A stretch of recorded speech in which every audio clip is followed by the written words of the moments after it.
अगस्त सन 2000, 25 साल पहले, आज से 25 साल अगस्त 2000, एक आदमी जब आरसीएम का कोई वजूद नहीं था, डायरेक्ट सेलिंग में आरसीएम कुछ भी नहीं थी, आदरणीय छाबड़ा साहब ने चालू करी। पिताजी के पास एक आदमी आया, सर कपड़े पहनने से पैसा आता है। उस जमाने में 5 पैंटें आया करती थी मेरे भाई।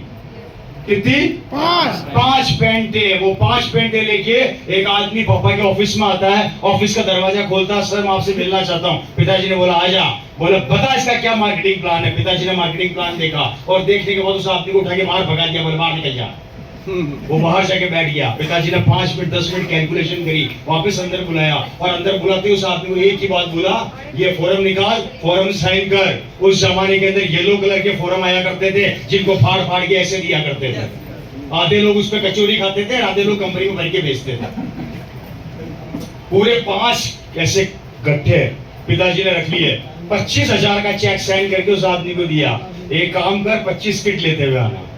वो आदमी शकल देखता रह गया, शर्मा साहब पागल वागल हो गए हो क्या? अभी तक आरसीएम के इतिहास में 25 किट किसी ने लिए ही नहीं है, आपने पहली बार भी 25 किट ले लिए। बोले तू तेरा काम कर, मुझे मेरा काम करने दे। यहाँ पर पहली सीख, मेरे फादर ने किसी से राय नहीं ली, जो सबसे बड़ी गलती हम लोग करते हैं, राय लेना बंद कर। आप जिससे राय ले रहे हो अगर इतना इंटेलिजेंट होता तो आपका पड़ोसी नहीं होता, अमिताभ बच्चन का पड़ोसी होता। यही समझ। इसलिए ऐसे लोगों से राय मत लो जिसने खुद ने जिंदगी में कभी इतने बड़े ख्वाब सपने देखे ही नहीं है, और हम वही गलती बार बार दोहरा रहे हैं। यहाँ पर अभी बहुत से नए लोग हैं जो बैठे हैं, अभी बाहर जाते फिर राय लेंगे करूँ नहीं करूँ, इसलिए राय लेना बंद कर। पिताजी ने राय नहीं ली, 25,000 का किट मंगा लिए। 25 किट उस समय भिलवाड़ा से आए। मुझे आज भी याद है, ये जो शख्स आपके सामने खड़ा है, मेरे पास फोन आया घर पे से, हम लैंडलाइन नंबर चला करते थे। मेरे घर का नंबर था 2222111838, ये मेरे घर का नंबर था। वहाँ पे पापा का फोन आया। मैंने कहा हाँ पापा एक काम कर, क्या कर रहा है? मैंने कहा पापा पढ़ाई कर रहा था। तेरी साइकिल उठा। मैं कहा ओके, सीधा ट्रांसपोर्ट में जा, रिक्शा कर। रिक्शे में 25 किट आए हुए भिलवाड़ा से कल्पना कार्गो में, उनको कपड़ों की किटों को रिक्शे में रखवा और घर ले गया। मैंने कहा इतना बड़ा काम मेरे से नहीं होगा। बोले तू क्या, तेरा बाप भी करेगा साले, करना पड़ेगा। जब मैंने कचौरी बेची तो तू क्यों नहीं करेगा? मेरे पिताजी ने मेरे को भेज दिया। मैं अपनी साइकिल में टोरे मारता मारता मारता बड़ी धूप के अंदर वहां पहुंचा।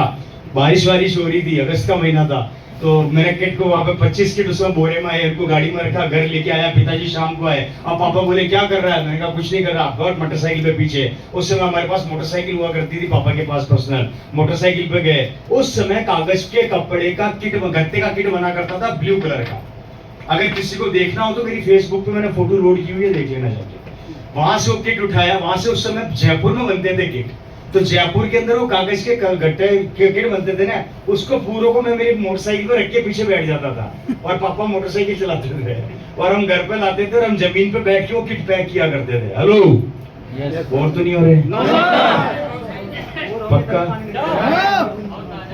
क्या मजा आ रहा है?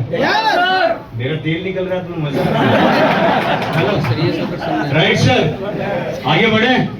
25 किट लेके आते थे घर पे। घर पे आने के बाद मेरी और मेरी पूरी फैमिली सर जमीन पे बैठ के वो 25 पैंटों का किट उन कागज के बॉक्स में डाला करते थे। ब्लू रंग की एक किताब आया करती थी, वो मेरे पास आज भी है। आप में से किसी ने देखी? पतली सी किताब आती थी, छोटी सी ब्लू कलर की, आरसीएम कैसे करें। वो किताब उस किट में डालते थे और वो किट लेके पूरी कॉलोनी में जाके सबको आरसीएम बता दिया। आप बिलीव करेंगे क्या हुआ? एक ने भी ज्वाइन नहीं किया। एक आदमी ने ज्वाइन नहीं किया। पापा का मजाक बनाना चालू कर दिया, हमारे घर का मजाक बनाना चालू कर दिया। पहला संघर्ष हमारे ही पड़ोसी और रिश्तेदारों ने हमें दिया।